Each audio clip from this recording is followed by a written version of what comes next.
이번 주, 이번 주 주간 모의고사 해설을 하도록 하겠습니다. 이제 이번 주가 CAOS랑 DB인데, 그래도 CAOS 이 정도는 그래도 기본적으로는 좀 알고 가시면 좋을 것 같아요. 뭐 메시 프로토콜은 그렇게 어렵진 않은 것 같고, 그리고 이 유닉스 시스템 부팅 순서 이 정도는 그래도 좀 알아야 되지 않을까. 그리고 레이스 컨디션, 뉴로모 패치, 이 뉴로모프 칩은 기출 문제고 가상 메모리 관리 기법. 가상 메모리 관리 기법은 만약에 CAOS에서 제일 중요한 토픽이 뭐냐라고 하면은 아마 이걸 것 같아요. 이거 가상 메모리 관리 기법. 이 정도는 기본적으로 학습하셔야 됩니다. 그리고 칩넷은 이게 컴시형 최근에 기출 문제라서 관리에 나올 수 있기 때문에 이거는 꼭 학습해 주시고, 그리고 만약에 이게 시험에 안 나온다고 하더라도 챗넷 정도는 AI라던가 이런 데에다가 개발 기술 요소 이런 걸로 키워드로 쓰기도 좋기 때문에 이거는 꼭 학습을 해 주시고요. 챗넷은. 그래서 좀 하나하나 보자면 메쉬를 하면은 개념도에다가 요거 뭐죠? 이렇게 동그라미 4개 해가지고 이렇게 해갖고 메쉬 쓰고 이것만 쓰는 게 아니라 이게 고득점 받으려면 뭐 좀 이렇게 디테일하게 뭐 화살표 같은 것들 뭔가 좀 잘 그려주셔야 됩니다. 뭔가 이렇게 좀 돌아오는 것도 좀 그려주고 그냥 MESI만 썼다가는 고득점 받기 힘들고 그리고 3단락에다가는 어 그냥 MESI 메시 말고 뭐 MES 뭐 MEI 뭐 이런 거 있잖아요. 조금 다른 프로토콜 그런 거 언급해 주시는 게 제일 무난한 것 같습니다. 3단락은. 아니면은 디렉토리랑 비교를 하던가. 그 다음에 유닉스 시스템 부팅 순서. 유닉스 시스템 부팅 순서에서 꼭 나와야 될 단어는 뭐 롬, 그리고 바이오스, 그리고 포스트, MBR, 부트로더. 뭐 요 정도 단어는 좀 나와야 될 것 같아요. 기본적으로 요 정도는 꼭 써주시고.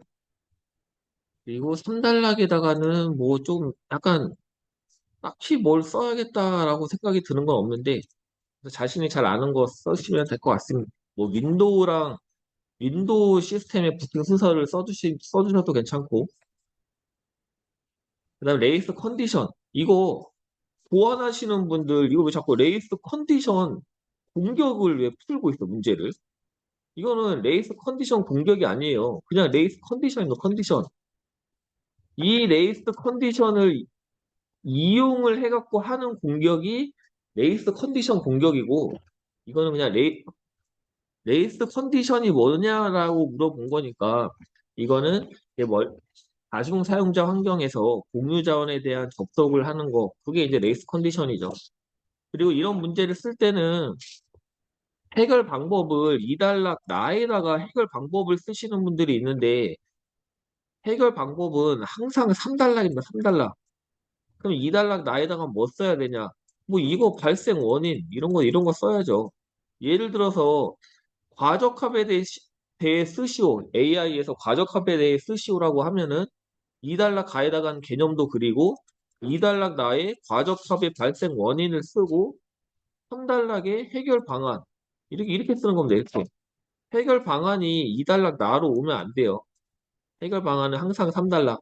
뭔가 보안에 대해서 예를 들어서 레이스 컨디션 어택에 대해 설명하시오라고 하면은 나에다가 개념도 그려주고 나에다가 공격 절차 써주고 그래서 3단락에 이거는 어떻게 대응해야 된다. 대응 방안. 이렇게 써야지 대응 방안이 나로 오면 안 된다. 대응 방안은 항상 3단락에다가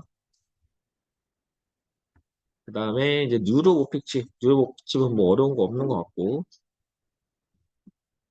근데 이게 뉴로모픽칩 더 어려운 거 없고 가상 메모리 관리 기법 이것도 웬만하면 개념도 정도는 그려주시는 게 좋은 것 같아요. 개념도에다가 그리고 꼭 스레싱도 같이 좀 개념도에다가 넣어주시고 가상 메모리 관리 기법 하면은 8배 인교고 할당, 배치, 인출, 교환, 할배, 인교고 각각의 이거를 물론 할배, 인교가 키워드긴 하지만 상담표에 여기 가운데다가 할배, 인, 교 쓰면 너무 없어 보이니까 여기다가 할배, 인, 교 구분자로 쓰고 각각의 할당은 뭐 어떻게 할당한다, 배치는 어떻게 한다, 인출 어떻게 한다, 교환 어떻게 한다 이런 내용을 여기다가 써주시는 게 좀 더 답을 풍부하게 쓸 수 있는 것 같고 3단락은 뭐 페이징이랑 세그멘트 써도 되고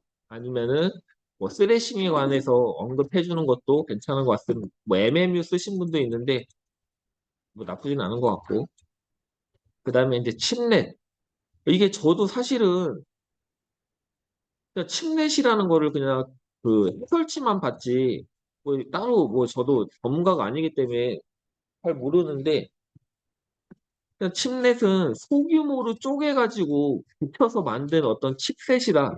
약간 이런 내용 좀 써주시면 좋을 것 같고 그리고 지금까지 저희 학원에서 나온 모의고사에는 칩넷을 하는 어떤 쌓는 방법 그리고 칩넷을 할 때 어떤 고려사 이런 게 문제로 나왔었거든요. 그러니까 그런 걸 학습이 돼 있다면은 좀 그런 걸 같이 언급해주면 좋을 것 같습니다. 이게 제가 저도 이 칩넷의 기술 요소를 서브노트에서 본 적이 없으니까 뭐 오늘 뭐 CXL 뭐 어쩌고저쩌고 막 여러 개 쓰신 분들이 있는데 이게 맞은 건지 틀린 건지를 모르겠어요. 아무리 찾아봐도. 그뭐 알고 쓰신 거예요, 근데? 이거 쓰신 분들? 그냥 제가 상상해서 쓰신 건가? 아무튼 해서 보자면 메시 프로토콜은 이거죠. 요 단어가 꼭 나와야죠. 일관성 유지를 위한 프로토콜이다. 일관성이란 단어가 꼭 나와야 됩니다. 그리고 이 플래그의 상태를 확인한다. 요 두 단어는 꼭 나와 주셔야 되고, 그리고 상태전이 메커니즘에 아까 얘기했다시피 M, E, S, I 써고 끝나는 게 아니라 뭐 요렇게 자세하게 좀 그림을 그려주는 게 좋습니다. 최대한 자세하게. 그 다음에 여기 M, E, S, I 하고 여기까지 조금 같이 정확하게 써주시면 좋겠죠. 그냥 소설 쓰는 것보다는 좀 정확하게 써주시고 M은 데이터가 수정된 상태, 베타는 유일한 복사본, 그러니까 주기억 장치와 동일한 거고 공유는 두 개 이상의 캐시의 데이터가 적재되었을 때 무효는 다른 프로세스에 의해서 수정된 데이터를 무효라고 합니다. 그래서 이렇게 MESI는 꼭 암기하시고 이 세부 상태까지 같이 암기해 주시면 되겠습니다. 그다음 3단락은 뭐 메시랑 비슷한 다른 프로토콜 MSI, 뭐 MEI, MOESI, 뭐 MESIF 이런 거 써주시면 되고 여기는 암기하실 필요 없고 그냥 이런 게 있다 한 단락에다가 가볍게 쓰기만 하면 될 것 같습니다. 다음에 유닉스 시스템 부팅 순서 이게 오늘 보면은 아, 유닉스 시스템 부팅 순서를 물어보니까 1단락 정의에다가 유닉스 시스템 부팅 순서의 정의 뭐 이렇게 대부분 쓰셨더라고요. 근데 유닉스 시스템 부팅 순서에 정의라는 게 있나요? 약간 좀 어색하지 않아요, 단어가? 이럴 때는 그냥 유닉스 시스템이 뭐다. 차라리 요런 개념을 써주시는 게 더 좋을 것 같습니다. 일단 유닉스 운영체제의 정의란 바이오스에 있는 프로그램에 의해서 운영체제 커널이 메모리에 적재된 후 운영 프로그램 실행 환경을 구성하는 과정. 운영체제의 정의가 아닌데? 부팅 순서의 정의인데 이거? 아무튼 이거 말고 뭐 유닉스 운영체제 정의를 써주시는 게 더 좋은 것 같습니다. 뭐 해설증 이렇게 되어 있는데. 그래서 여기서 이제 요 운영체제 부팅의 개념도 요거를 좀 알아야죠. 처음에 이제 컴퓨터를 키면은 롬에 있죠, 데이터가. 왜 롬에 있겠어요, 롬. 껐다 켜도 데이터가 지워지면 안 되니까 롬에 있겠죠. 그러니까 바이오스에서 가고 부트로드를 적재하고 커널 초기화하고 초기 램 디스크하고 루트 파일 시스템 마운트하고 프로세스를 시작한다. 여기서 부트로더가 올라간다. 부트로더에 따라서 뭐 GRUB를 할 것이냐, 리로를 할 것이냐, 뭐를 할 건지 선택을 하는 거죠. 부트로더로. 그래서 요 과정은 꼭 암기. 요것도 괜찮은 것 같네요. 유닉스 부팅 시의 공격 유형과 대응 방안. 한달락으로 딱 좋은 것 같습니다. 아니면 뭐 윈도우 부팅과의 약간 차이점 이런 거 써주셔도 되고 아니면 이 이닛이 0부터 5까지 있나? 6까지 있나? 그 0부터 6까지의 어떤 그거를 상세하게 써주셔도 괜찮을 것 같습니다. 그다음에 경쟁 조건. 경쟁 조건이란 요런 단어를 꼭 써줘야죠. 여러 프로세서들이 뭐 다중 환경에서 뭐 이런 내용 써주시고 공유된 자원의 동시 접근을 시도할 때 접근의 타이밍이나 순서 등이 결과값에 영향을 줄 수 있는 비정상적인 상태다. 그래서 그림 개념도 이 정도 그냥 그리기 쉬우니까 이런 거는 꼭 암기해 주시고 그래서 뭐 발생 원인의 개념도는 보시면 될 것 같고 요거를 봐야죠. 발생 조건. 레이스 컨디션이 발생하기 위한 조건. 자원 할당 측면과 자용 사원 측면에서 사용 측면에서 뭐 이런 것들을 이런 게 있어야지 발생한다. 레이스 컨디션이라. 그리고 레이스 컨디션을 해결하기 위해서는 뭐 이런 거. 약간 그 데드락이랑 느낌이 비슷하긴 한데 아무튼 이런 상호 배제 진행 한계 대기에 대한 충족 조건이 있기 때문에 이것들을 해결을 해야 된다. 그래서 해결 방안으로 에커, 피터슨, 램포드, 테스트셋 이건 뭐 계속 나오는 것 같아요. 여기도 나오고 저기도 나오고 요거 한번 암기해 두면은 CAOS에서 써먹을 때가 많기 때문에 여기까지 꼭 암기. 복습 한번 하자면은 세마포는 요거죠. P 연산과 V 연산을 하고 이진 세마포와 개수형이 있고 모니터를 쓰는 이유는 뭐예요? 세마포의 타이밍 문제를 해결하기 위해서 모니터를 쓰는 거고 세마포는 OS 레벨이고 모니터는 언어 레벨이다. 스핀락이라는 거는 그 인계 영역에 들어가기 위해서 대기를 해야 되는데 대기할 때 계속 도는 거고 뮤텍스는 이진 세마포라고 생각하면 되는데 세마포는 뺏을 수 있지만 뮤텍스는 뺏을 수 없다. 요거까지 학습하실 필요는 없고 그냥 한번 그냥 읽어만 보세요 이거. 그 다음에 뉴로모픽칩. 뉴로모픽칩이란 그냥 요거 사람의 두뇌를 모방한 뉴런 시냅스 구조의 고성능 칩이다. 뭐 결국엔 인공지능에서 쓰기 위한 거겠죠. 그래서 개념도에다가 요 그림을 똑같이 그리신 분이 없더라고요. 이런 거 왜 그림 연습을 안 하시는 거죠?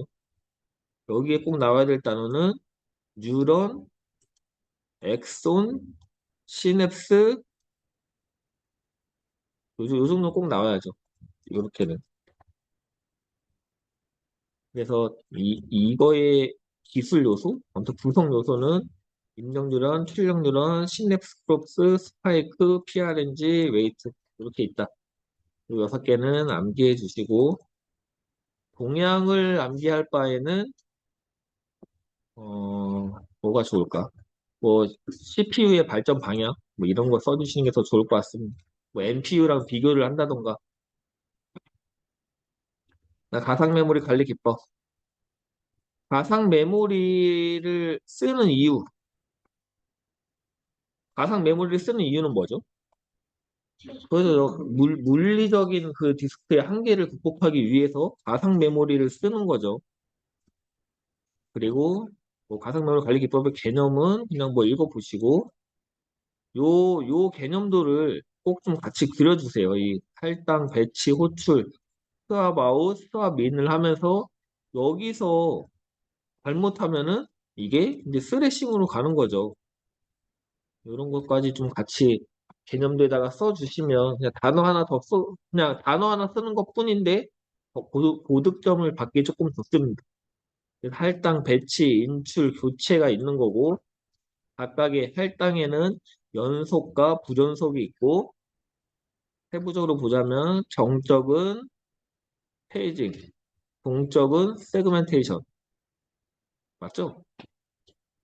아닌가? 페이징이 아닌가? 내부 단편화, 외부 단편화구나. 그리고 배치는 퍼스트, 베스트, 넥스트, 워스트.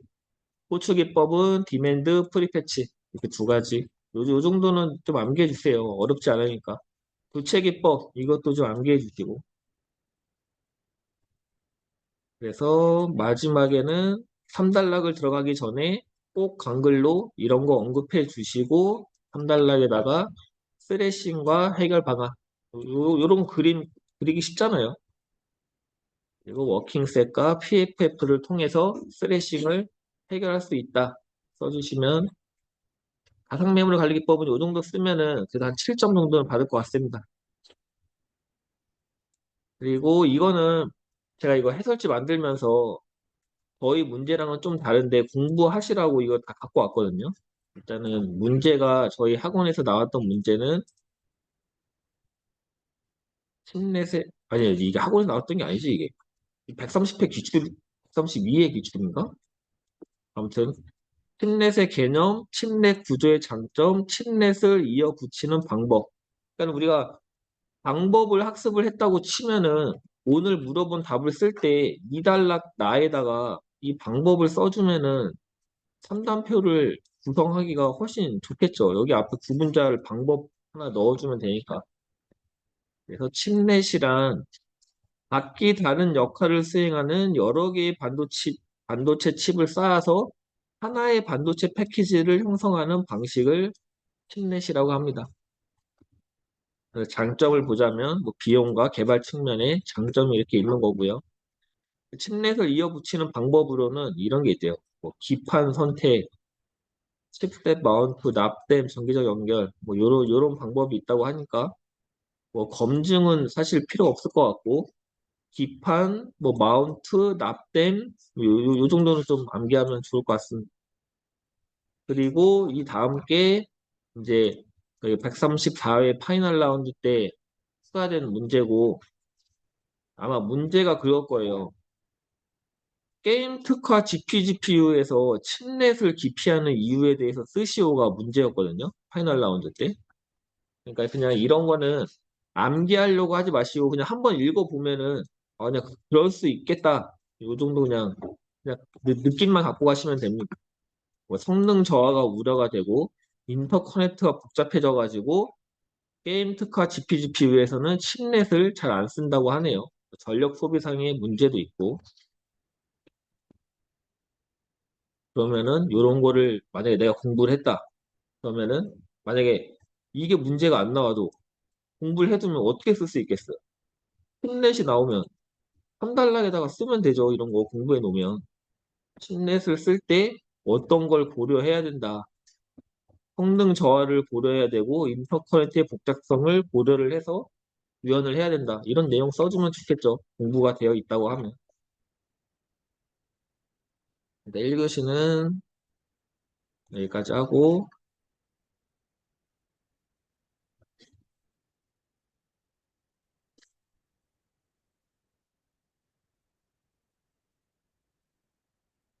2교시.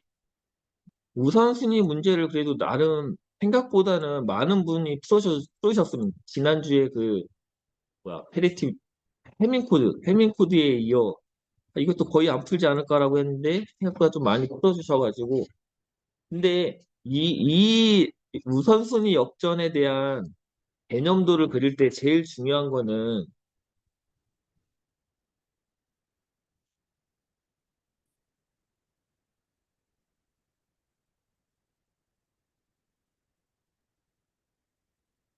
여기에 삼각형 요거를 꼭 그려주셔야 됩니다. 요거를 이 삼각형이 뜻이 뭐예요 이게?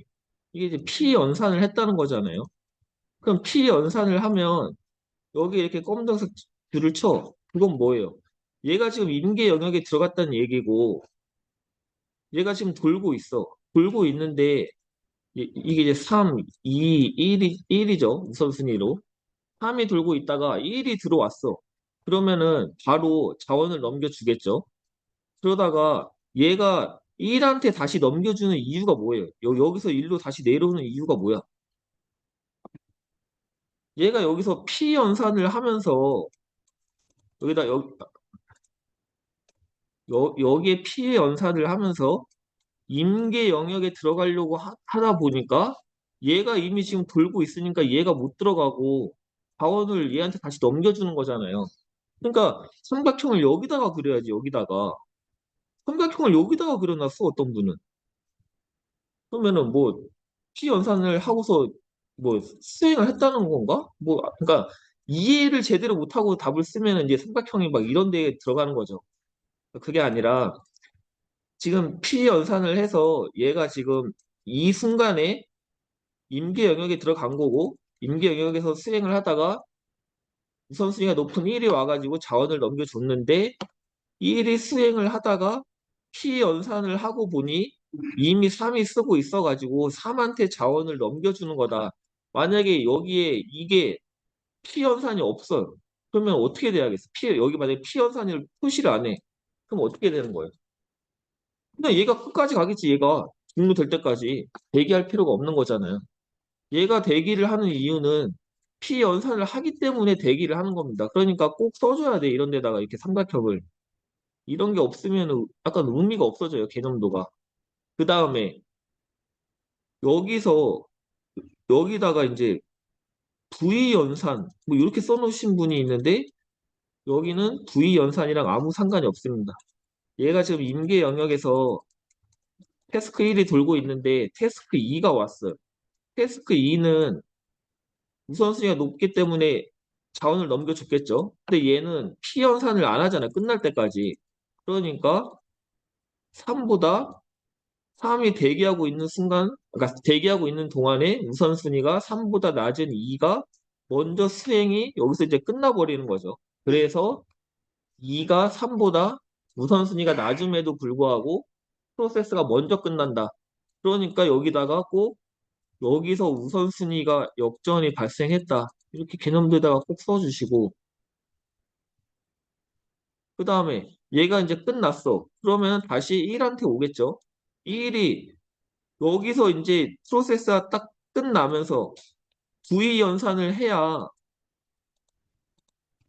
1한테 이제 넘어가는 겁니다. 자원이. 얘가 V 연산을 안 하면 어떻게 되겠어? 계속 가는 거 얘가 그냥 계속.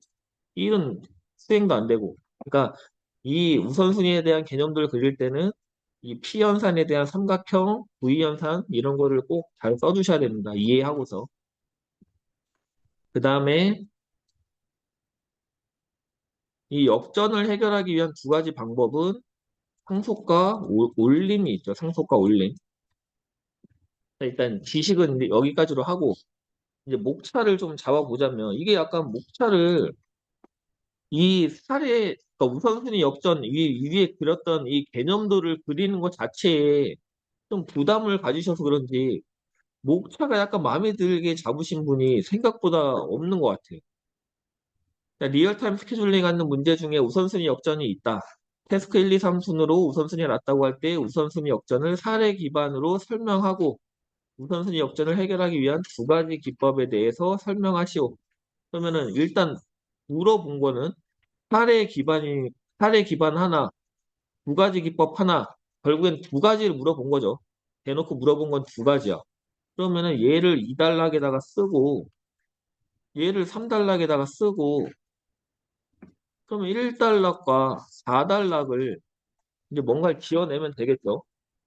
그러면은 우선순위 역전이라는 걸 물어봤으니까 우선순위 역전에 대해서 개념을 1단락에다가 써주는 게 제일 무난할 것 같고 2단락에다가는 이 그림과 이 사례를 그 설명을 써주시면 되겠죠. 상세 그러니까 개념도 아에다가 개념도 나에다가 이제 상세 설명 이렇게 써주시면 되고 3단락 이런 두 가지 기법에 대해 설명하시오라고 하면은 어떻게 쓰시라고 했어 어떻게 다에다가 하나, 나에다가 하나, 이렇게 쓰는 게 제일 무난합니다.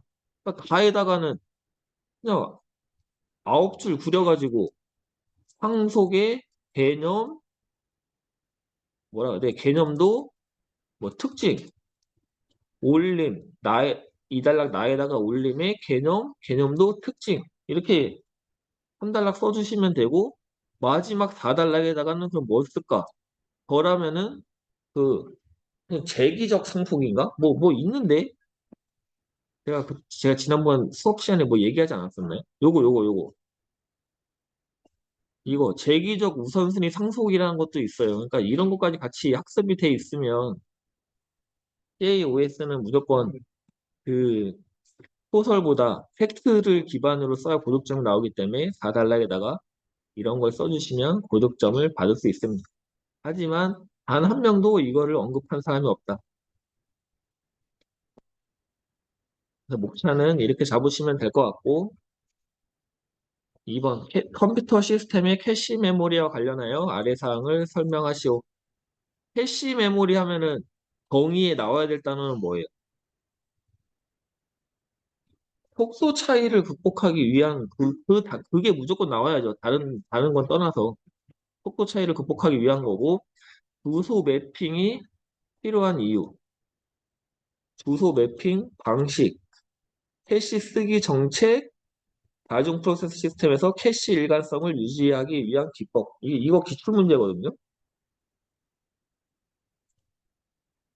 그러면 캐시 쓰기 정책도 물어본 건 이렇게 물어봤지만 이런 거 답 쓸 때 어떻게 써야 된다? 캐시 쓰기 정책 몇 개예요? 두 개잖아. 즉시와 지연. 그러면 가에다가 즉시, 나에다가 지연. 이렇게 9줄 해가지고 즉시의 개념도 뭐 절차 또는 특징. 이렇게 쓰면 되겠죠. 요런 비슷한 문제 뭐 있어요? 보안에서. 해시. 해시의 유형에 대해, 무슨 해시? 암호학적 해시의 유형에 대해 쓰시오. 라고 하면은 마찬가지잖아요. MAC랑 MDC밖에 없으니까 다 MAC, 나 MDC 이렇게 쓰면 되는 거고 해시의 어떤 그 강화 기법에 대해 쓰시오라고 하면 강화 기법 뭐 있어요? 솔트랑 키 스트레칭밖에 없잖아. 두 개밖에. 그럼 가의 솔트, 나의 키 스트레칭 이렇게 쓰면 됩니다. 이것도 마찬가지 해시 쓰기 정책에 대해서 쓰시오라고 했으니까 가에다가 즉시, 나에다가 지연 이렇게 쓰시면 되고 가정 프로세스 시스템에서 캐시 일관성을 유지하기 위한 기법, 뭐 하드웨어 측면, 소프트웨어적인 측면 이런 것들을 언급해서 쓰시면 되겠습니다. 아까 캐시 일관성이랑 그 문맥 교환에서 그 해결 방법? 그거랑 뭐 거의 똑같죠. 뭐야, 피터, 데커슨, 램코드, 유텍스, 뭐 테스트 앤 수학 요거 쓰면 되니까. 자, 그러면 이제 목차를 어떻게 잡을 것이냐. 세 개를 물어봤으니까 세 개. 와, 근데 이게 좀 애매한 게 이 주소 매핑 방식 이것만 사실 한 페이지 나오지 않나 이것만? 제대로 그리면은. 그래서 원래 저희가 배운 대로 하자면은 이거 2달러, 이거 3달러, 이거 4달러, 그러면 가에다가 제일 좋은 거는 캐시, 캐시 메모리의 개념에 대해 쓰는 게 제일 1달러에다 쓰는 게 제일 무난할 것 같은데 주소 매핑이 필요한 이유 2달러 다 쓰고 주소 매핑 방식을 2달러 나에다가 이걸 다 쓰기에는 조금 어려울 것 같아. 그러면은 만약에 제가 시험에서 그렇게 썼던 것 같은데 약간 응용을 해가지고 1달러 가에다가 개념 1달러 나에다가 주소 매핑이 필요한 이유 이렇게 쓰고 2달러에다가 주소 매핑 방식 해가지고 통표로 그냥 한 페이지로 해가지고 이렇게 해서 세 개니까 가운데다 개념도 그리는 거 있잖아요. 이렇게 해서 2달러 쓰고 요거 3달러 요거 4달러 이렇게 썼던 것 같습니다. 저는 요거에 대해서 조금 남들보다 이 그림에 자신이 있어서 주소 매핑 방식 테라단, 테단, 테세단 이거에 대한 그림을 잘 그릴 자신이 있어서 이거를 0.5페이지만 쓰기에는 조금 아쉬워서 요렇게 답을 저는 썼던 것 같아요.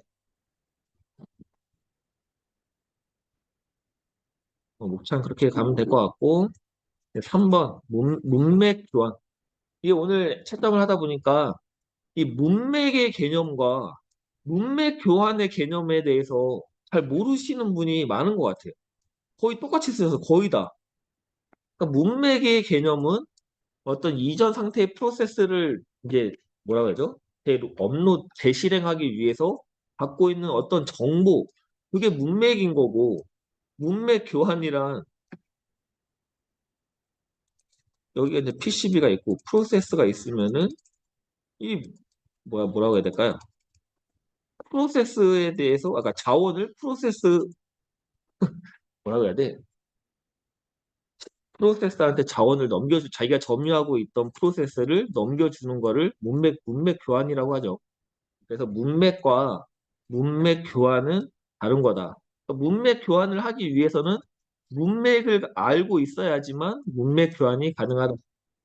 그래서 문맥의 유형과 내용은 같이 꼭 학습을 좀 해주셔야 되고,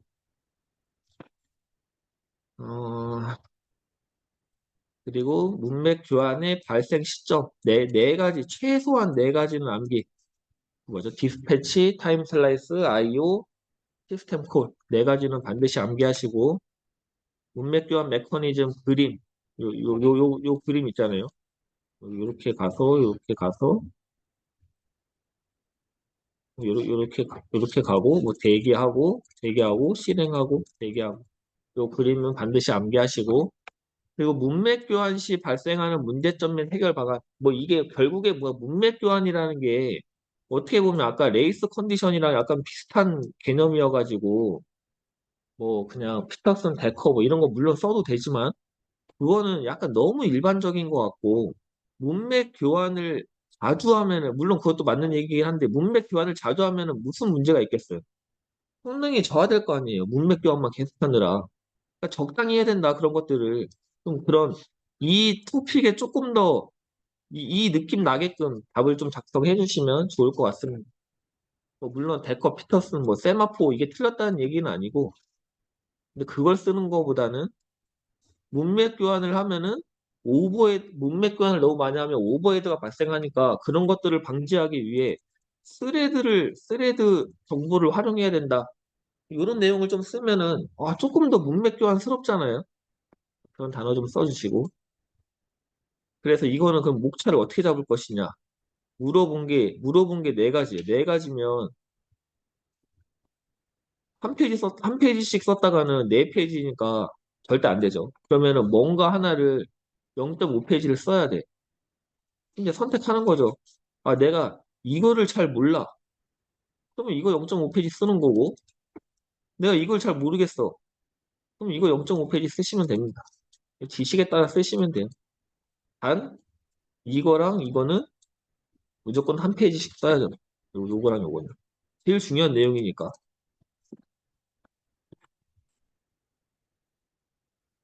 우선순위 역전. 개념은 낮은 우선순위를 가진 태스크가 높은 우선순위를 가진 태스크가 임계 영역에 대기하고 대기를 하기 때문에 먼저 우선순위가 낮은 태스크가 높은 우선순위보다 먼저 종료되는 현상이 우선순위 역전의 개념이다. 발생 원인은 읽어보시고 그래서 요런 요런 거를 꼭 잘 보셔야 됩니다. 여기서 피 연산을 하면서 웨이팅이 생겨가지고 이렇게 내려가는 거예요. 그리고 얘가 끝나는 게 아니죠. 아직 안 끝났는데 태스크 2가 오니까 자원을 넘겨주고 태스크 2가 끝나버렸어, 여기서. 그러니까 여기서 우선순위 역전이 일어났다. 태스크 2가 우선순위가 높은 태스크 1보다 먼저 끝나고 얘 입장에서도 여기서도 우선순위 역전이 일어난 거죠. 태스크 3보다 1이 먼저 끝났어야 되는데 3이 먼저 끝나니까 원래 1, 2, 3 순으로 태스크가 끝났어야 되는데 2, 3, 1 순으로 태스크가 끝났다. 이렇게 꼭 써주시고 한글에다가 이렇게 좀 설명해 주시면은 더 좋을 것 같고 그리고 우선순위 상속 이 상속도 그림을 그릴 때 좀 잘 그려주시면 좋을 것 같아요. 여기에 있다가 얘가 그냥 갑자기 욜로 우선순위가 올라가는 게 아니라 그러니까 피연산을 하고 있었어요. 근데 태스크 1이 왔어. 1이 와가지고 자원을 넘겨줘. 근데 태스크 1이 피연산을 하니까 얘가 태스크 3이 갖고 있어서 대기를 해야 돼. 그러니까 그때 여기 있던 우선순위를 여기다가 그대로 둬버리면 태스크 2가 왔을 때 얘가 얘한테 줘야 되니까 그거를 방지하기 위해서 이때 올리는 겁니다. 이때. 태스크 1이 피연산을 하면 그때 올리는 거예요. 그래서 태스크 1은 대기를 하지만 태스크 1은 대기를 해서 태스크 3이 먼저 끝나지만 태스크 2보다 태스크 1이 늦게 끝나지 않도록 방지를 하는 게 우선순위 상속입니다. 그래서 요런 그림 같은 것도 좀 잘 보고 잘 따라 그려주시면 좋을 것 같고 요런 거 꼭 그려주셔야죠. 이렇게 약간 디테일하게. 원래대로라면 우선순위 상속을 안 했으면 여기가 태스크 2가 대기가 아니라 이 시점에 자원을 넘겨줬을 거잖아요. 태스크 2한테. 그러니까 이런 데다가 야, 원래는 태스크 2가 수행이 돼야 되는데 올림으로 아니 죄송합니다. 상속이요, 상속. 상속을 함으로써 태스크 2가 대기를 하고 있다. 그러니까는 아까는 2, 3, 1순으로 끝났는데 여기선 어떻게 끝나? 3, 1, 2순으로 끝났잖아요. 물론 3이 먼저 끝났지만 이거는 어쩔 수 없죠. 인계 영역에 먼저 들어갔기 때문에. 하지만 1이 2보다 늦게 끝나는 게 방지가 됐잖아요. 3, 1, 2순으로 끝났으니까. 그러니까 상속은 이렇게 한다. 그럼 올림은 뭐냐? 올림은 아예 우선순위를 최상단에다가 하나를 더 넣어가지고 임계 영역에 들어가. 임계 영역에 들어가는 순간 그냥 바로 우선순위를 태스크 1보다 더 높은 우선순위를 줘가지고 얘가 빨리 끝나게끔. 그래서 태스크 올림은 뭐냐? 피연산을 하는 순간 바로 최상단으로 와가지고 원래 태스크 3보다 우선순위가 높은 태스크 1이 와도 태스크 1한테 그 자원을 주는 게 아니라 얘가 대기하고 있다. 요런 디테일한 그림 좀 꼭 그려주시고 마지막 4단락엔 대기적 우선순위 상속이라는 것도 있다. 어? 써주시면 될 것 같습니다. 뭐 랜덤 부스팅 기법이라는 것도 있다고 하네요. 캐시 메모리. 캐시 메모리에서 주소 매핑이 필요한 이유는 결국에는 속도 차이를 감소하고 로컬리티를 활용하기 위한 거죠. 그게 결국에는 성능을 향상시키는 거고. 그리고 캐시 메모리 주소 매핑 방식은 직접 음? 용어가 다른가? 직, 이거 간접 아니에요? 완전 연관인가? 이게 태 단위잖아. 그래서 직접, 간접, 팩트 연관? 이 용어가 뭐 다 다르네. 아무튼 이렇게 세 가지. 아무튼 이 용어로 학습하셔도 되고, 직접 간접, 직접 복합, 이렇게 암기하셔도 되고, 결국에는 여기 간접에서 중요한 거는 태그와 워드를 기반으로 한다. 그래서 무기억 장치 블록이 캐시의 어떤 슬롯에도 적재가 가능한 구조가 간접 사상이다. 직접 사상이란 한 캐시 라인에만 적재가 가능한 구조다. 태, 이거 뭐, 이름이 슬롯? 태, 그냥 라인으로 외우시죠, 라인. 테라단.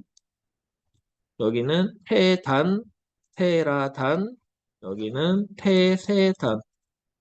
그래서 세트 연관 직접 복합은 뭐냐? 이 직접과 간접 두 가지를 합해서 같이 쓰는 게 세세단 이해하시면 되고 캐시 쓰기 정책 두 가지 뭐 해설지에는 이렇게 되어 있지만 저희는 이렇게 안 쓰죠. 라이트 스루, 라이트 백. 그래서 라이트 스루는 동시 쓰기다. 동시 쓰면은 어떻게 써요? 당연히 캐시 일관성을 유지하기 좋겠죠. 하지만 그만큼 뭔가 처리해야 될 게 많겠죠. 그런 장단점. 그러니까 성능이 떨어진다. 라이트백은 일단 캐시에만 쓰니까 속도가 빨라. 하지만 일관성 관리하는데 조금 더 복잡하다. 그런 장단점에 대해서 그냥 이해만 해도 쓸 수 있습니다. 캐시 일관성 유지를 위한 기법은 이거는 뭐또 나오는 거니까 공유 캐시, 독립변수 캐시 미사용, 디렉토리 프로토콜, 프렌트 프로토콜, 메시 프로토콜 그 외에 이렇게 학습하시면 되고 이 시간이 왜 이렇게 많이 갔지? 저희 3시 반부터는 그거 해야 되거든요. 그 법 가이드 좀 빨리 하겠습니다. 문맥의 개념, 문맥의 개념은 꼭 봐두세요. 멀티플스 환경에서 문맥 교환 발생 시에 반환된 자원에 대해 그러니까 이전 프로세스 상태를 재현할 수 있도록 지원하는 정보다. 그러니까 이제 프로세서를 넘겨줬다가 다시 그 프로세스를 실행을 하려면 그 프로세스를 그 종료된 시점 이거에 대한 정보가 있어야 될 거 아니에요. 그러니까 이전 프로세스 상태를 재현할 수 있도록 지원하는 정보가 문맥이다. 이렇게 꼭 이해하시고 그래서 문맥의 유형 및 내용에는 시스템, 메모리, 하드웨어 문맥이 있고 이 중에 좀 몇 가지 중요한 눈에 잘 들어오는 거는 암기해 주세요. 문맥 교환의 개념이란 CPU를 할당받아 실행 중인 프로세스가 다른 프로세스로 CPU를 할당하기 위해 이전의 프로세스 상태를 보관하고 새로운 프로세스 상태를 적재하는 일련의 작업 과정을 문맥 교환이라고 합니다. 그래서 문맥 교환 발생 시점은 요 5가지 상태와 상태에 따른 디스패치, 타임아웃, 시스템 콜, 타임 슬라이스, 하나 뭐야? 하나 뭐지? 인터럽트? 하나? 인터럽트?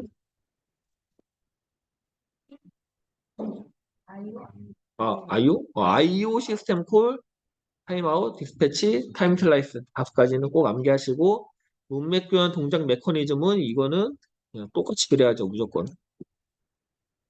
프로세서 P1이 돌고 있었는데 시스템 콜이 일어나니까 PCB1에다가 P1 프로세스의 문맥을 저장하고 프로세스 PCB2에 프로세스 2의 문맥을 복구해서 프로세스 2를 실행한다. 이 다음에 또 똑같은 거니까. 그래서 문맥 교환 시 발생하는 문제점 및 해결 방안.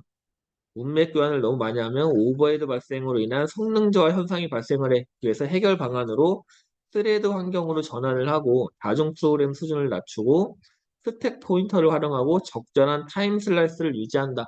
이런 단어를 써줘야 조금 더 문맥 교환 느낌 나죠. 여기다가 세마포, 뮤텍스 이런 거 쓰면 좀 이상하잖아요. 일단은 해설은 여기까지 하도록 하겠습니다. 예, 7번부터 제가 출제했는데요. 일단 데이터베이스 중에서도 레디스가 요새 최근에 뭐 많이 쓰고 이것도 기출이기도 합니다. 그렇기 때문에 가져와 봤고, 그 다음에 이제 카프카와 같은 개념도 다시 한번 좀 비교해 보시라고 가져와 봤습니다. 그래서 일단 레디스는 RDBMS기도 하고, 그 다음에 이 인메모리 방식이어가지고 굉장히 빠르다. 그래서 이제 주로 이 캐싱, 요게 꼭 있어야 돼요. 캐싱. 네. 키 밸류 형태로 비정형 데이터를 저장을 한다라고 하고, 그 다음에 여기 보시다시피 마스터 슬레이브 구조 요게 있어야 돼요. 저라면 이 센티넬, 클라이언트 센티넬부터 시작해가지고 요 마스터 슬레이브 구조 있잖아요. 네. 이렇게 요 부분을 잘 그릴 것 같습니다. 이렇게 리플리케이션 이렇게 해가지고. 그다음에 카프카는 이벤트 기반의 브로커예요. 여기는 메시지고 그다음에 이벤트다. 네, 이것도 핵심적인 부분이죠. 그래서 스트리밍, 실시간 메시징 처리, 네, 이런 게 핵심적인 부분이고 보시다시피 이제 펍섭이죠. 프로듀서, 그다음에 컨슈머, 그다음에 여기 중간에 클러스터가 있고 토픽 뭐 이런 게 있으면 되게 중간에 이런 브로커 토픽 위주로. 네. 그래서 여기는 구조적인 내용, 마스터 슬레이브, 이쪽은 퍼블리셔, 그다음에 컨슈머, 아니면은 펍서 구조 여기 있잖아요. 네. 그리고 다시 한번 보시다시피 마스터 슬레이버, 리플리케이션, 센티넬 요 네 가지. 네. 그리고 프로듀서, 컨슈머, 브로커, 뭐 토픽. 줍키퍼는 얘를 여러 가지 관리하기 위해서 관리하기엔 툴이라서 살짝 조금 빗나간 것 같고 오히려 토픽, 요 토픽 단위로 안에 이렇게 그 데이터가 이동하는 단위가 토픽이라고 보시면 될 것 같습니다. 네, 주제가 서로 다르고 내가 원하는 토픽만 선정해서 컨슈머가 소비할 수 있다. 네, 그런 특징이 될 것 같습니다. 그래서 메시지 브로커, 이벤트 브로커, 그리고 인메모리고 얘는 어떤 그 카프카 같은 경우에는 그냥 스트리밍이라고 보시면 될 것 같아요. 별도의 뭐 그 중간에 저장을 하기도 하긴 하지만, 네. 그래서 인메모리고 얘는 스트리밍 기반이다. 네, 키값이고 이벤트 스트림 기반이다. 이렇게 보시면 될 것 같고요. 그 다음에 캐싱이기 때문에 아무래도 처리 속도는 더 빠르다라고 되어져 있는데 카프카도 실시간으로 처리를 하기 때문에 처리 속도가 빠릅니다. 그렇기 때문에 캐싱 유무라던가 그런 걸 활용하시면 될 것 같습니다. 이쪽에는. 그래서 처리 속도, 캐싱 유무 빠르고 상대적으로 느리다. 그래서 이렇게 혼용할 수 있는 사례가 있다. 네. 그래서 맨 처음에 이벤트를 원천에서 수집하는 거는 카프카가 더 적합할 수 있고 중간에 실시간으로 액세스에 대해서 뭐 변경을 한다거나 트랜잭션을 일으킬 때는 레디스가 더 나을 수도 있다라고 해서 이런 식으로 처음에 수집하는 단계는 카프카 그리고 중간에 트랜잭션을 활용하는 단계는 레디스 해가지고 이 혼용 사례로 3단락을 구성한 것을 알 수가 있을 것 같습니다.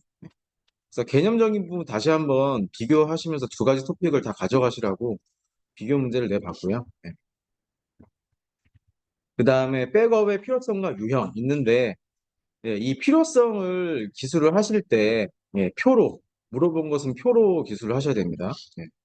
그래가지고 특히나 가장 큰 개념이 이 BCP.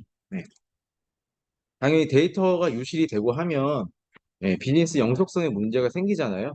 비즈니스 중단과 이미지, 신뢰도가 상실이 된다. 그래서 당연히 데이터에 대해서 재생이 어렵고 준비가 되는 경우에 문제가 시스템에 문제가 생기고 이런 것들은 문제점이어서 당연히 백업을 해야 된다라고 하지만 가장 상인적인 어떤 그런 개념은 이 BCP입니다. BCP. 그래서 이제 BCP 여기에다가 비즈니스 컨티뉴잉 플래닝이잖아요.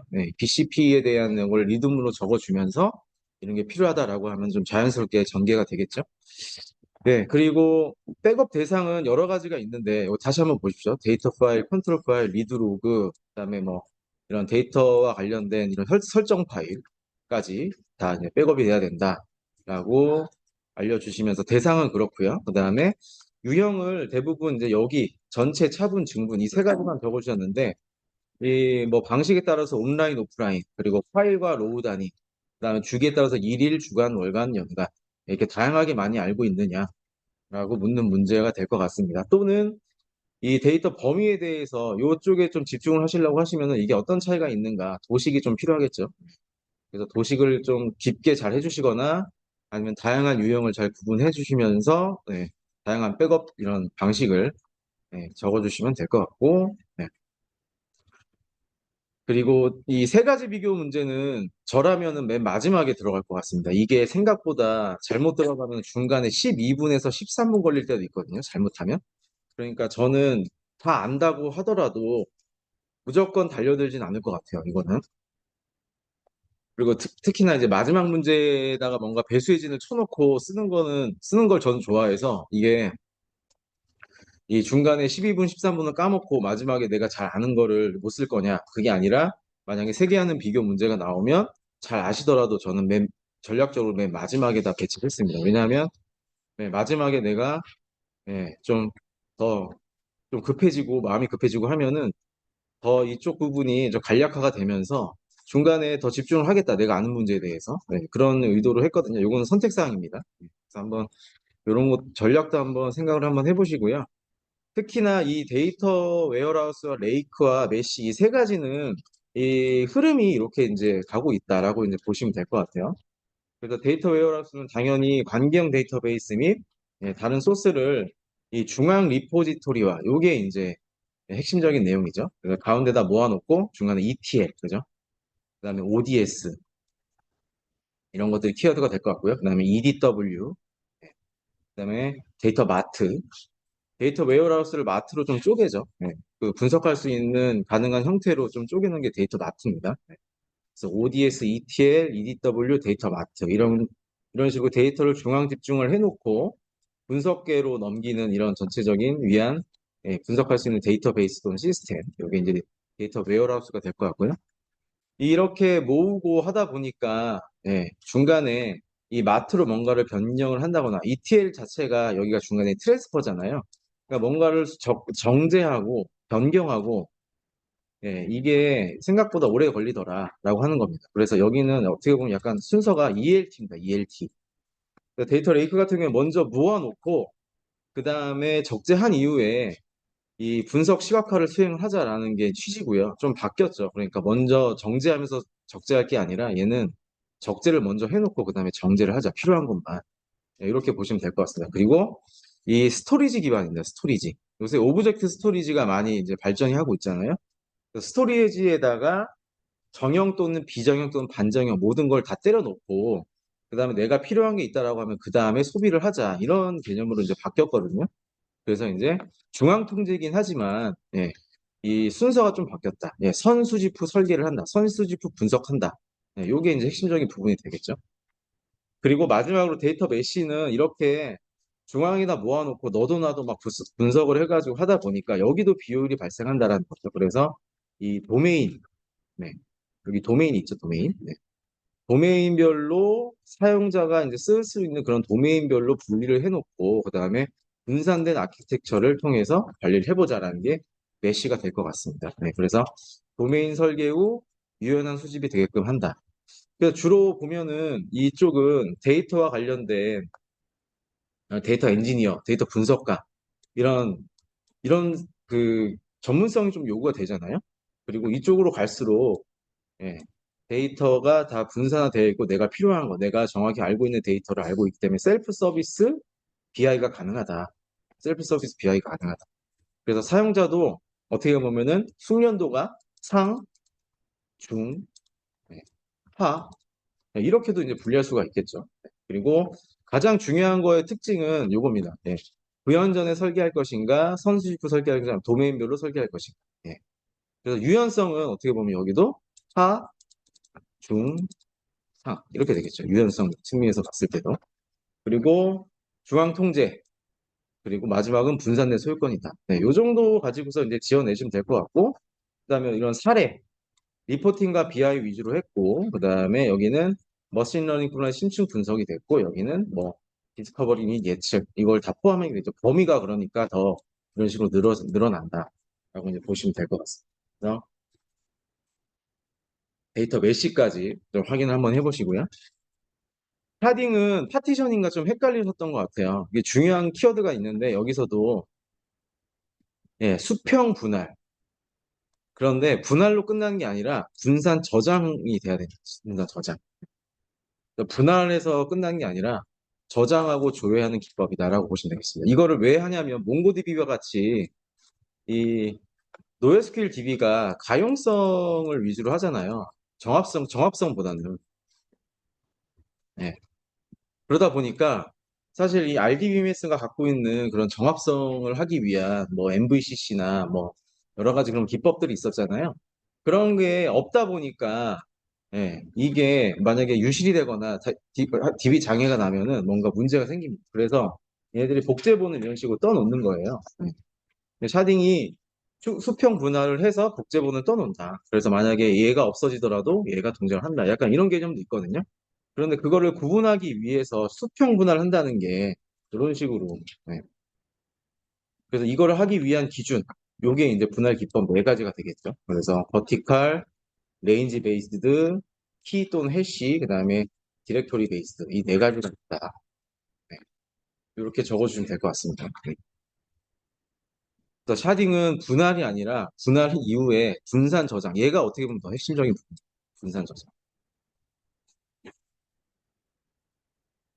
그래서 테이블 파티셔닝은 사실 얘를 그냥 어떤 키 기준으로 나누는 거잖아요. 나누고 내부적으로 그냥 내부적으로 테이블이 나눠지는 거고 얘가 뭐 날짜 아니면은 뭐 또 뭐가 있을까요? 어떤 뭐 아이템 기준, 어떤 속성값 기준으로 이런 거 기준으로 나눠놓고 관리를 하는 게 이제 파티셔닝이라고 생각하시면 되고 샤딩은 물리적으로 별도로 한 개씩 더 생깁니다. 이런 식으로. 네. 그래서 엘라스틱서치나 뭐 몽고DB나 이런 거 보시면은 VM이 한 개만 올라오는 게 아니라 이 관련된 리소스가 여러 개가 동시에 올라오죠. 그게 다 이제 샤딩을 위해서 분산 저장을 위해서 그렇게 올라온다. 그래서 엘라스틱서치 같은 거 써보시면 아시겠지만 엘라스틱서치가 기본적으로 마스터 노드가 한 개 있고 그 분산 노드가 추가적으로 세 개가 더 필요합니다. 무조건. 그러니까 이런 식으로 샤딩을 위해 가지고 걔네들이 분산 저장을 위해 가지고 기본적으로 구성 리소스가 그 버추얼 머신이 4개가 필요합니다. 4개. 그러니까 그런 걸 떠올리시면은 물리적으로도 이 물리적으로 분산 저장을 한다라는 개념으로 요 키워드 다시 한번 물리, 수평 분할, 분산 저장 요거까지 꼭 기억해 주시기 바랍니다. 네. 여기 한번 읽어보시고요. 그 다음에 반경 대비의 정규화, 역정규화 요것도 1, 2 이렇게 적으시면 되거든요. 그래서 뭐 이런 개요 당연히 이상현상이 생기고 삽삽갱 그죠? 그 다음에 릴레이션 분해와 무손실 분해를 위해서 정규화가 필요하다. 1에서 5 정규화 내지는 이 보이스 코드 노멀 폼 BCNF를 통해 가지고 정규화를 했는데 이렇게 하다 보니까 분석이나 어떤 시각화나 유지보수를 위해 가지고 성능을 위해서는 역정규가 필요하다더라. 그래서 여러 가지 이제 그런 기법들. 그래서 당연히 1에서 BCNF까지 포함해서 6개죠. 6개를 각각 중부위 다조, 그 다음에 주식별자 분리 해가지고 중속 제거, 그 다음에 뭐 부분함수 종속 제거, 이행함수 분속 제거, 이 키워드들 있잖아요. 이런 것들을 설명에다가 적어주시고, 그 다음에 역정규화는 여러 가지가 있겠지만, 뭐 계산 컬럼 추가, 테이블 뭐 중복, 그 다음에 컬럼 역정규화 이런 것들 좋은 내용들 여기 있습니다. 요거 이런 내용들이 이쪽으로 꺼내주시면 좋을 것 같습니다. 이런 식으로. 자, 그래서 이제 역정규화 그 3단락을 여기다 이거 1단락 쓴 내용을 3에다 쓰셔도 될 것 같고요. 그래서 어쨌든 간에 이게 트레이드 오프 개념이고 정규화를 잘 할수록 성능은 문제가 생기니까 이렇게 역정규화도 필요하다. 서로 비즈니스 어떤 그런 프로세스나 더 중요한 어떤 것들 위주로 해가지고 두 개가 상호 보완되어야 된다라는 기조로 적어주시면 되겠죠. 그 다음에 벡터 DB는 중요한 게 임베딩. 그 다음에 임베딩이 이제 어떤 단어나 어떤 그런 것들을 다 수치화하는 거잖아요. 수치화. 그 다음에 벡터 데이터베이스가 이런 식으로 되어 있다. 그래서 이 벡터 형태로 임베딩해서 저장하고 그냥 검색이 아니라 유사도 검색이잖아요. 유사도 기반.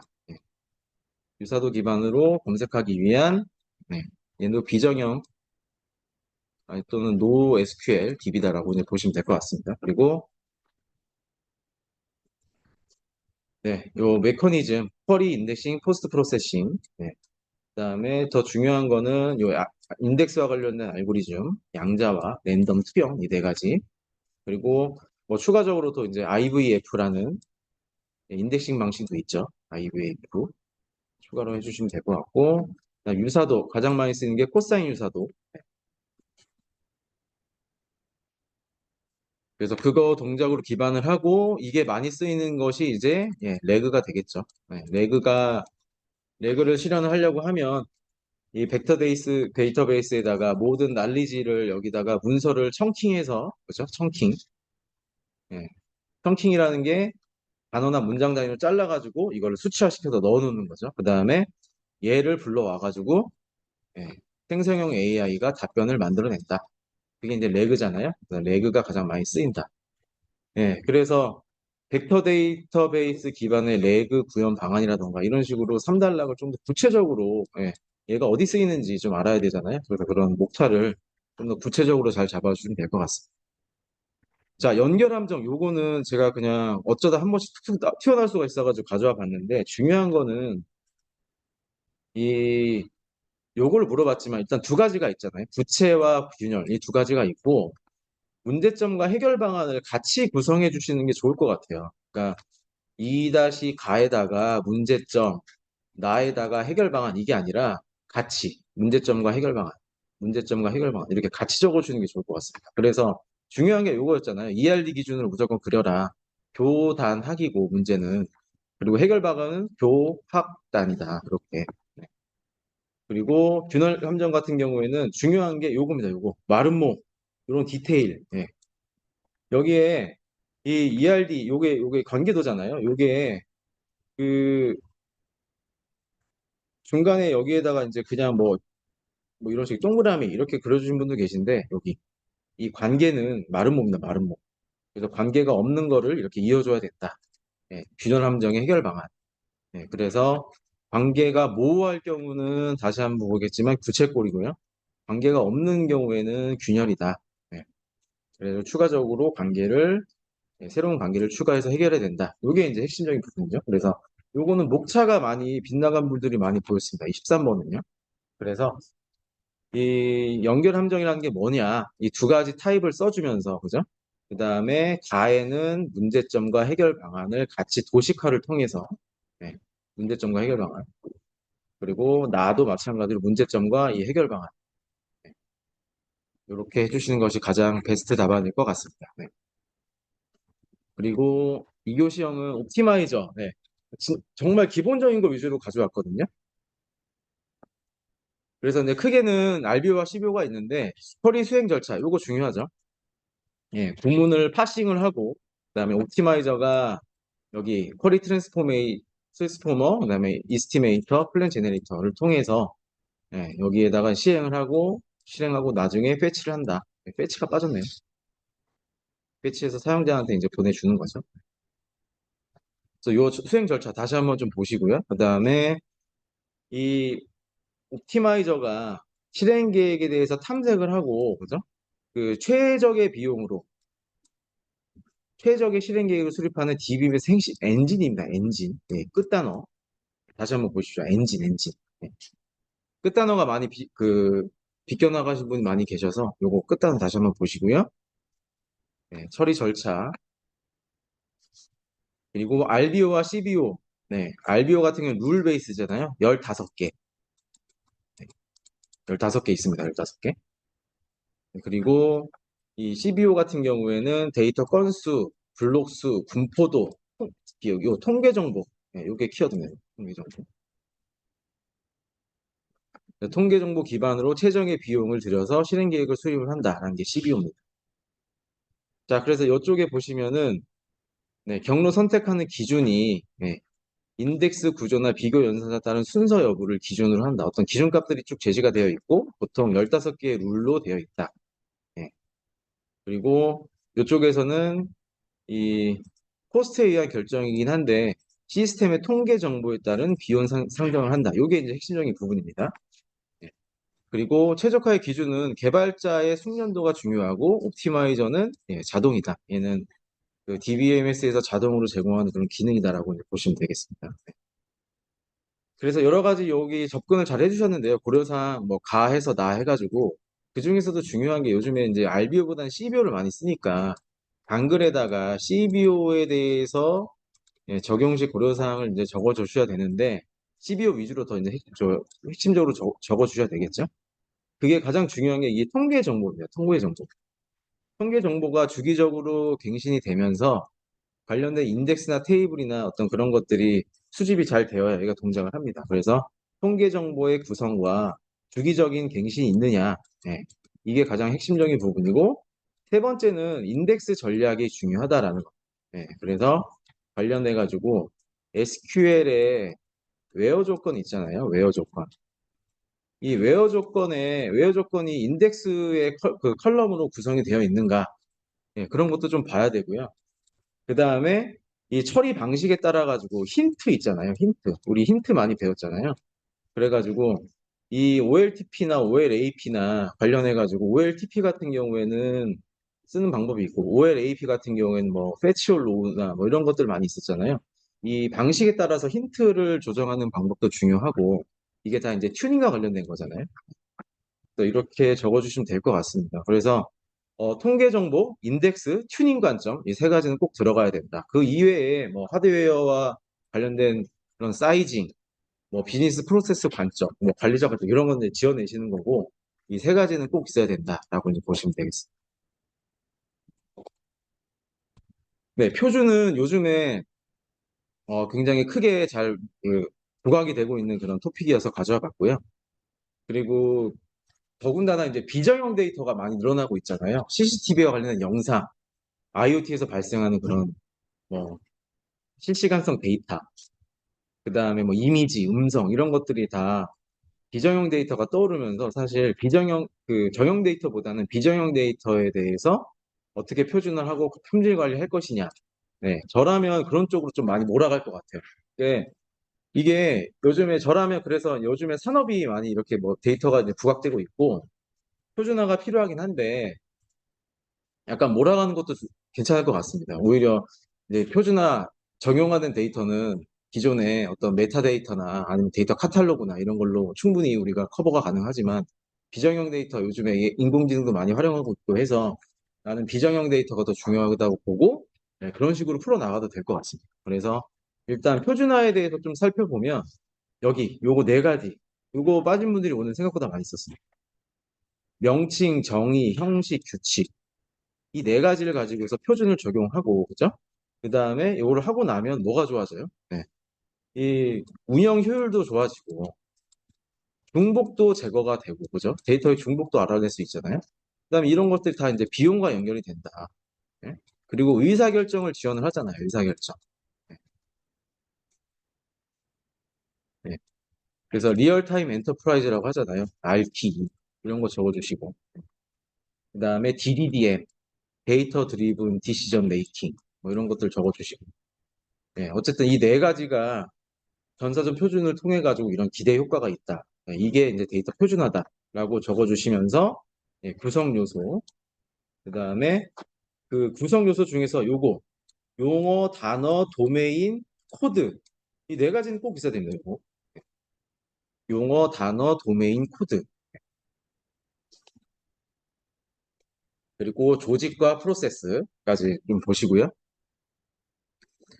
네, 그래서 품질 관리는 뭐냐? 네, 사용자의 기대를 만족시킨다. 그러니까 한마디로 데이터의 적시성이죠. 내가 원하는 사람이 데이터를 적시에 제대로 사용하기 위해서 네, 관리하는 지속적인 관리 활동, 네, 서비스 개선 활동 이런 것들이 데이터 품질 관리고 값, 구조, 프로세스 이 세 가지를 관리를 해야 된다. 그래서 다양한 관점에서 봤을 때 상위 레벨에서 그리고 DA 관점에서 DBA 관점에서 사용자 관점에서 봤을 때 어떤 것들이 지금 관리가 되어야 되고 네, 어떤 것들을 항목으로 다뤄야 되는가 여기 나와 있죠. 네, 그래서 값 구조 프로세스 꼭 보시고요. 품질 관리의 절차는 이렇습니다. 기준을 수립을 하고 프로파일링 중요하다. 프로파일링. 컬럼 간의 관계와 패턴과 이런 것들을 정확히 파악을 하고 그다음에 룰을 선정을 하고 진단하고 정제한다. 이거는 뭐 일반적인 그런 절차가 되겠죠.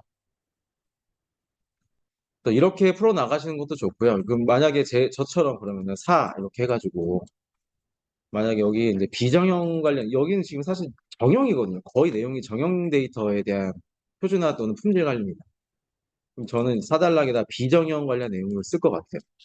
우리 비정형 데이터 품질 관리 특히 이전 시간에 했었던 인공지능과 관련된 데이터 품질 관리 그런 거 있었잖아요. 거기에 핵심적인 품질 관리 지표가 뭐가 있었죠? 뭐 그런 거 있었죠. 뭐 완전성, 유일성 뭐 이거 생각나세요? 네. 그런 걸 쭉 논하면서 적어주셔도 되고 또는 네. 이 비정형 데이터가 영상, 그렇죠? 그다음에 텍스트, 그다음에 각종 문서, 그다음에 이미지 이런 것들이 있잖아요. 각각에서 뭘 어떤 것들을 품질을 제대로 이제 평가를 할 수 있도록 기준을 삼아야 되는가 그걸 좀 깊게 적으셔도 될 것 같습니다. 그래서 영상은 뭐랄까요? 뭐 해상도라든가 네. 그리고 텍스트는 그다음에 태깅도 잘 돼 있어야 되겠죠. 이게 어떤 것들이 지금 어떤 내용의 영상들이 지금 태깅이 되어 있는가. 텍스트는 뭐 오탈자라든가 그다음에 뭐 특수기호가 얼마나 정제가 잘 되어 있는가. 특수기호. 문서도 포맷과 그다음에 또 뭐가 있을까요? 예, 캐릭터 셋. 뭐 이런 것들도 중요하더라고요. 캐릭터 셋. 그리고 사용자 태깅. 그다음에 메타. 이미지 같은 경우에는 또 뭐가 있어요? 어노테이션. 저희가 배운 거를 다 여기다 이제 활용하시면 될 것 같습니다. 그리고 라벨링. 인공지능을 쓰기 위해서 꼭 라벨링 같은 게 잘 되어 있어야 된다. 네. 이렇게 크게 확장하시면 말이 되잖아요. 지금 이제 데이터가 중요하고 AI 활용을 위해 가지고 정형 데이터는 이런 식으로 관리를 하고 지금 비정형이 많이 데이터가 예, 지금 쓰이고 있으니까 이런 식으로 관리를 해야 된다. 이렇게 기승전결을 잡아 나가시면 완벽한 답안이 되지 않을까 생각하고 6번은 일단 그 누가 요거는 정확하게 쓰느냐가 더 중요할 것 같습니다. 그래서 장애 유형, 예, 미디어 장애, 하드웨어 장애, 소프트웨어 장애, 사용자 장애들이 있고요. 네. 그리고 회복 기법, 로체 그죠? 요렇게 되시고 즉시갱신, 지연갱신, 체크포인트, 특히 요거 어떤 게 리두고 어떤 게 언두인지 요거 잘 한번 보십시오. 네. 그리고 이 T1, T2 트랜잭션의 번호가 있잖아요. 네, 이런 디테일까지 다시 한번 보시고요. 그다음에 어라이즈, LSN과 WAL 요게 없으면 안 되고 요 약자까지 다시 한번 보십시오. 약자. 네. 자, 네, 그리고 마지막은 뭐 비교를 하시던 아니면은 데이터베이스의 어떤 그런 일관성과 관련해 가지고 더 확장시키시던 네, 그런 식으로 하시면 될 것 같습니다. 네. 네, 해설 마치겠습니다.